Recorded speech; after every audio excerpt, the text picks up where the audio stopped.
എൻ്റെ പേര് മേഘ മനോജ്. ഞാൻ കിഡ്സ് ഡേ ചൈൽഡ് ഡെവലപ്മെൻറ്റ് സെൻ്ററിലെ സ്പീച്ച് തെറാപ്പിസ്റ്റായിട്ട് വർക്ക് ചെയ്യുന്നു. ഇന്ന് ഞാൻ ഈ വീഡിയോയിൽ പറയുന്നത് മിക്ക പേരൻസും കുട്ടികളെ നോക്കുമ്പോൾ ചെയ്യാവുന്ന മിസ്റ്റേക്കുകളെ കുറിച്ചാണ്. ഇത് സ്പീച്ച് ആൻഡ് ലാംഗ്വേജ് ഡെവലപ്മെൻറ്റിൽ വളരെയധികം നെഗറ്റീവ് ഇമ്പാക്റ്റ് ഉണ്ടാക്കുന്നു.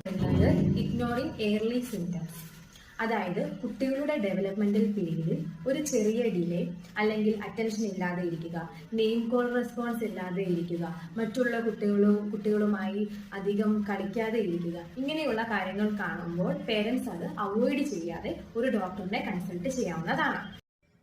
അടുത്തത് സോഷ്യൽ ഡിസ്കണക്റ്റ്, അതായത് ASD, ADHD, അതുപോലെ തന്നെ സ്പീച്ച് ആൻഡ് ലാംഗ്വേജ് ഡിലേയുള്ള കുട്ടികളൊന്നും പേരൻസ് അധികം പുറത്തോട്ട് കൊണ്ടുപോകാറില്ല.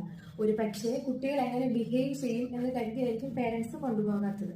പക്ഷേ ഇങ്ങനെയല്ല ചെയ്യേണ്ടത്. നമ്മൾ അവരെ പുറത്തു കൊണ്ടുപോകണം. അതായത് പാർക്കില്, ബീച്ചില്, ഫംഗ്ഷനുകളിൽ ഇങ്ങനെ കൊണ്ടുപോയി കഴിഞ്ഞാൽ മാത്രമേ കുട്ടികൾക്ക് സോഷ്യലി കമ്മ്യൂണിക്കേറ്റ് ചെയ്യാൻ പറ്റുള്ളൂ. അവർക്ക് നമ്മൾ മാക്സിമം എക്സ്പോഷർ കൊടുക്കുക. അടുത്തത് ഓവർ പാമ്പറിങ്. കുട്ടികളെ പാമ്പർ ചെയ്യാം, പക്ഷേ ഓവറായി പാമ്പർ ചെയ്യുന്നതും കുട്ടികൾക്ക് ദോഷകരമാണ്. അതായത് കുട്ടികളുടെ വാശിക്കൊത്ത് നിൽക്കാതെ ഇരിക്കുക, കുട്ടികൾ പറയുന്നതിന് മുന്നേ കാര്യങ്ങൾ സാധിച്ചു കൊടുക്കാതെ ഇരിക്കുക, ഇങ്ങനത്തെയുള്ള സിറ്റുവേഷൻസ് പേരൻസ് മാക്സിമം അവോയ്ഡ് ചെയ്യേണ്ടതാണ്. അടുത്തത് comparing your Child with other children, അതായത് മറ്റുള്ള കുട്ടികളെ നിങ്ങളുടെ കുട്ടികളുമായി താരതമ്യപ്പെടുത്താതെ ഇരിക്കുക.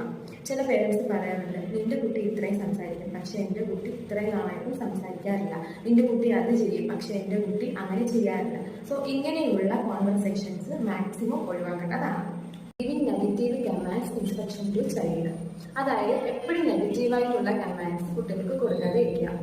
എക്സാമ്പിൾ പറയുകയാണെങ്കിൽ കുട്ടി ഓടുമ്പോൾ നോ, നീ ഓടാൻ പാടില്ല അങ്ങനെ പറയാണ്ട് കുട്ടിയെടുത്ത് വന്ന് ഇരിക്കാൻ പറയാം, കം സിറ്റ് ഹിയർ എന്ന് പറയാം. ഇങ്ങനെയുള്ള കമാൻഡ്സ് പറയുമ്പോൾ കുട്ടിക്ക് കുറച്ചും കൂടെ പോസിറ്റീവ് ആയിരിക്കും. ഒന്നാമത്തെ കാര്യം, വെർബൽ ഔട്ട്പുട്ട് ഇല്ലാത്ത കുട്ടികളായിരിക്കും. അപ്പോൾ നമ്മൾ ഇങ്ങനെയുള്ള നെഗറ്റീവ് കമാൻഡ്സ് പറയുമ്പോൾ അത് അവർക്ക് ഭയങ്കര ഒരു ഇറിറ്റേഷൻ ആയിരിക്കും.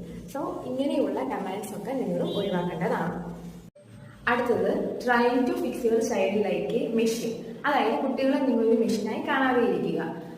കുട്ടികളുടെ ലെവൽ അനുസരിച്ച് കുട്ടികൾക്ക് ചെയ്യാൻ പറ്റുന്ന രീതിയിലുള്ള ആക്ടിവിറ്റീസുകൾ മാത്രം കൊടുക്കുക. അടുത്തത്, ഡിനേൽ ഗിൽറ്റ് ആൻഡ് ബ്ലെയിം, അതായത് നിങ്ങളുടെ കുട്ടിക്ക് ഇങ്ങനത്തെ ഒരു കണ്ടീഷൻ ഉണ്ടെങ്കിൽ പല പേരൻസിനും അത് അക്സെപ്റ്റ് ചെയ്യാൻ വളരെയധികം ബുദ്ധിമുട്ടായിരിക്കും. പക്ഷേ നിങ്ങൾ ഇത് മനസ്സിലാക്കി അക്സെപ്റ്റ് ചെയ്യുക. അതുപോലെ തന്നെ ഗിൽറ്റി ഫീലിംഗും തോന്നാറുണ്ട് പല പേരൻസിനും. ഞാൻ കാരണമാണോ എൻ്റെ കുട്ടികൾക്ക് ഇങ്ങനെ വന്നത്, അതുപോലെ തന്നെ എൻ്റെ റോങ് പേരന്റിങ് കൊണ്ടാണോ എൻ്റെ കുട്ടിക്ക് ഇങ്ങനെ വന്നത്. സോ ഇത്തരത്തിലുള്ള ഗിൽറ്റി ഫീലിംഗ് പേരൻസിന് തോന്നാറുണ്ട്. അതുപോലെ തന്നെ ബ്ലെയിമിങ്, പേരൻസ് അങ്ങോട്ടും ഇങ്ങോട്ടും ബ്ലെയിം ചെയ്യാറുണ്ട്. നീ കാരണമാണ് എൻ്റെ കുട്ടി ഇങ്ങനെ വന്നത്, നീ അങ്ങനെ ചെയ്തുകൊണ്ടാണ് എൻ്റെ കുട്ടി ഇങ്ങനെ വന്നത്. സോ ഇങ്ങനെയുള്ള സിറ്റുവേഷൻസും മാക്സിമം അവോയ്ഡ് ചെയ്യേണ്ടതാണ്.